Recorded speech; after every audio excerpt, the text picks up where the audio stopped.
दोस्तों नमस्कार। मेरी बात को अपने मुंह मियाँ बिट्टू बनना मत समझिएगा कृपा करके। आत्मश्लाघा नहीं कर रहा हूँ, लेकिन जितनी भी मुझे बुद्धि है, मुझ में जितनी सोच समझ है उसके मुताबिक मैं बहुत छोटी जगह से बड़ी आधारभूत बात कर रहा हूँ। मैं जानता हूँ कि कट्टरता, धर्मांधता के नारों के इस शोर के बीच में मेरी बात शायद नहीं सुनी जाएगी, जो कि भारत की समूची जनसंख्या से जुड़ी हुई है, उनकी सुरक्षा, उनके हित चिंता से जुड़ी हुई है। लेकिन एक हल्की सी छोटी सी बड़ी कमज़ोर सी उम्मीद के साथ कि क्या पता कभी कोई संबंधित इस बात से जुड़ा हुआ आदमी इस बात को सुन ले, उस तक ये बात पहुंच जाए और शायद इस पर अमल कर ले। मैं बात कर रहा हूँ बीमा प्रीमियम पर लगने वाले जीएसटी की शुल्क की। पहले ये सेवा शुल्क के नाम से लगता था, और जहाँ तक मेरी याददाश्त काम कर रही है, पी चिदम्बरम ने सेवा शुल्क शुरू किया था। और उस वक्त सेवा शुल्क बहुत ही छोटी मात्रा में लगता था, बहुत कम जगह कम चीज़ों में लगता था। पर आजकल तो मुझे लगता है कि सरकार के का सबसे बड़ा कमाऊ पूत ये जीएसटी या सेवा शुल्क ही बन के रह गया है। और ये पता नहीं क्यों लगता है कि सरकार लालच में अंधी हो जाती है और बिना ये सोचे कि किस पर लगाना चाहिए किस पर नहीं लगाना चाहिए, वो ये शुल्क लगा देती है, टैक्स लगा देती है। मुझे लगता है कि बीमा प्रीमियम पर जीएसटी लगाना बिल्कुल भी समझदारी नहीं है, अत्याचार है, सीनाजोरी है। दोस्तों, मैं बहुत सतही तौर पर आंकड़े दे रहा हूँ। भारत की आबादी लगभग 140-144 करोड़ है। होना तो ये चाहिए कि सबका जीवन बीमा हो, लेकिन सबका जीवन बीमा हो नहीं सकता, क्योंकि बीमा कराने के जो 3 मुख्य पैमाने हैं, उम्र, सेहत, स्वास्थ्य और आय, उन तीनों पैमानों के आधार पर जो लायक होता है उसी का बीमा हो सकता है। अब जब जिस देश में 85 करोड़ लोग गरीबी रेखा से नीचे हों, जिन्हें सरकार 5 किलो अनाज दे रही हो, आर्थिक रूप से ये लोग सर्वाधिक असुरक्षित हैं। इन्हें ही सबसे ज़्यादा और सबसे पहले आर्थिक सुरक्षा की ये ज़रूरत है, बीमा सुरक्षा की ज़रूरत है, किंतु इनके पास बीमा कराने के लिए पैसे नहीं हैं। बाकी 59 करोड़ लोगों के बीच लोगों को आप बीमा कराने काबिल मान सकते हैं। किंतु आपको सुन के आश्चर्य होगा, ये आईआरडीए की रिपोर्ट है, भारतीय बीमा विनियामक और विकास प्राधिकरण की रिपोर्ट है कि देश के कुल 7 करोड़ लोगों का बीमा है अभी तक। यानी बीमा योग 59 करोड़ लोगों से कुल 12% लोग पास बीमा है, बाकी 88% लोग बिना बीमा के जी रहे हैं। और नेशनल इंश्योरेंस एकेडमी की 2023 की एक रिपोर्ट के मुताबिक सकल रूप से केवल 5% लोगों ने बीमा करवा रखा है, और देश के 95% लोग बीमा सुरक्षा के बिना जी रहे हैं। यहाँ पर ध्यान रखिएगा, ये आंकड़ा जो है ये बीमा कराए जाने काबिल लोगों के आंकड़े हैं। ये स्वास्थ्य बीमा की स्थिति इससे तनिक बेहतर है, क्योंकि 27% लोगों ने स्वास्थ्य बीमा यानी मेडिक्लेम बीमा ले रखा है, लेकिन वहाँ पर भी 73% लोगों के पास मेडिकल बीमा नहीं है।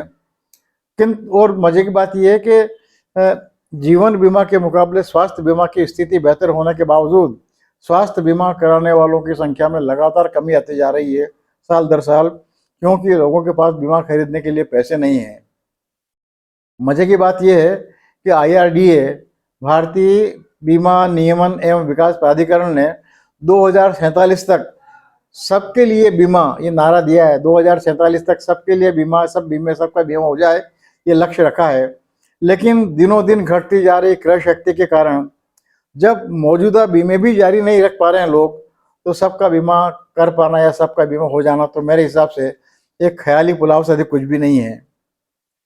देश के नागरिक देश का, किसी भी राष्ट्र का सबसे बड़ा और सबसे पहला संसाधन होते हैं। मानव संसाधन कहा जाता है, यदि आपने सुना हो। शिक्षा विभाग को अब आजकल मानव संसाधन कहा जाने लगा है, और मानव संसाधन, ह्यूमन रिसोर्सेज, किसी भी देश की सबसे बड़ी और सबसे पहली पूंजी होती है।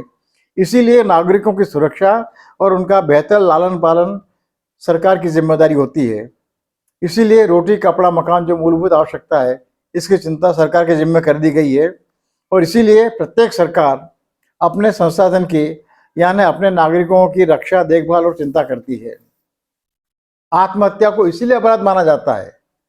आत्महत्या को जो लोग मजाक करते हैं कि आत्महत्या ऐसा अपराध है जो अपराध नहीं करे, मतलब आदमी सफल नहीं हो तो उसे सजा मिलती है। तो उसे सजा इसीलिए मिलती है क्योंकि इससे देश के संसाधन को नुकसान पहुंचता है, क्षति पहुंचती है।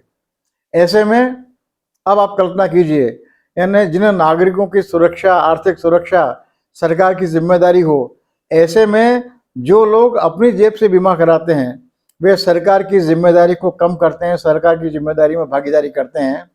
ऐसे लोगों को तो अधिकाधिक प्रोत्साहित किया जाना चाहिए, अधिकाधिक राहत दी जानी चाहिए। और जिस तरह से विभिन्न उपक्रमों पर सब्सिडी दी जाती है किसानों को, उद्योगों को, छोटे छोटे जो स्टार्टअप है उन सबको, उसी तरह से बीमा कराने वालों को भी छूट और राहत दी जानी चाहिए, प्रोत्साहित किया जाना चाहिए।